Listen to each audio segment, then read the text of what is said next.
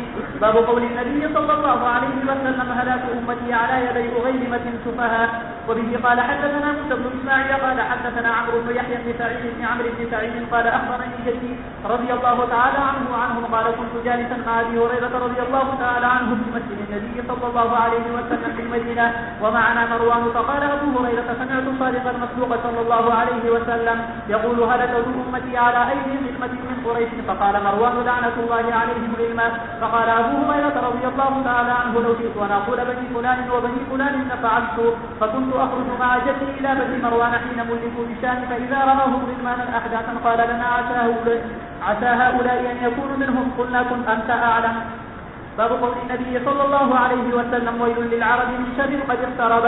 وبه قال حدثنا مالك بن اسماعيل قال حدثنا ابن عيينة انه سمع الزهري عن عروة عن زينب بنت ام سلمة عن ام حبيبة عن زينب بنت جحش رضي الله تعالى عنها وعنهم انها قالت استيقظ النبي صلى الله عليه وسلم من النوم محمرا وجهه يقول لا اله الا الله ويل للعرب من شر قد اقترب فتح اليوم من غزو ياجوج وماجوج مثل هذه وعقد سفيان 90 او 100 قيل انا هلك وفي الصالحون قال نعم إذا كثر الخبث. وبه قال حدثنا أبو نعيم قال حدثنا ابن عيينة عن الزهري قال وحدثني محمود قال حدثنا عبد الرزاق قال أخبرنا معمر عن الزهري عن عروة عن أسامة بن زيد قال أشرف النبي صلى الله عليه وسلم على أقم من آقام المدينة فقال هل ترون ما أرى؟ قالوا لا. قال فإني لأرى الفتن تقع خلال بيوتكم كوقع المطر. باب ظهور الفتن. وبه قال حدثنا عياش بن الوليد قال حدثنا عبد الأعلى قال حدثنا معمر عن الزهري عن سعيد عن أبي هريرة رضي الله تعالى عنه وعنهم عن النبي صلى الله عليه وسلم قال يتقارب الزمان وينقص العمل ويلقى الشح وتظهر الفتن ويكثر الهرج. قالوا يا رسول الله أيما هو؟ قال القتل. وقال شعيب ويونس والليث وابن أخي زهري عن حميد عن أبي هريرة عن النبي صلى الله عليه وسلم. وبه قال حدثنا عبيد الله بن موسى عن الأعمش عن شقيق قال كنت مع عبد الله وابي موسى رضي الله تعالى عنهم فقال النبي صلى الله عليه وسلم إن بين يدي الساعة أياما ينزل فيها الجهل ويرفع فيها العلم ويكثر فيها الهرج والقتل. وبه قال حدثنا عمر بن حفص قال حدثنا أبي قال حدثنا الأعمش قال حدثنا شقيق قال جلس عبد الله وأبو موسى رضي الله تعالى عنهم فتحدثا فقال أبو موسى قال النبي صلى الله عليه وسلم إن بين يدي الساعة أياما يرفع فيها العلم وينزل فيها الجهل ويكثر فيها الهرج والقتل. وبه قال حدثنا قتيبة قال حدثنا جرير عن الأعمش عن أبي وائل قال إني لجالس مع عبد الله وأبي موسى رضي الله تعالى عنهم فقال أبو موسى سمعت النبي صلى الله عليه وسلم يقول مثله والهرج بلسان الحبش القتل. وبه قال حدثنا محمد قال حدثنا غندر قال حدثنا شعبة عن واصل عن أبي وائل عن عبد الله وأحسبه رفعه قال بين يدي الساعة أيام الهرج يزول فيها العلم ويظهر فيها الجهل. قال أبو موسى والهرج والقتل بلسان الحبشة. وقال أبو عوانة عن عاصم عن أبي وائل عن يسعدي أنه قال لعبد الله تعلم الأيام التي ذكر النبي صلى الله عليه وسلم أيام الهرج نحوه. قال ابن مسعود رضي الله تعالى عنه سمعت النبي صلى الله عليه وسلم يقول من شرار الناس من تدركهم الساعة وهم أحياء. صلى الله عليه وسلم.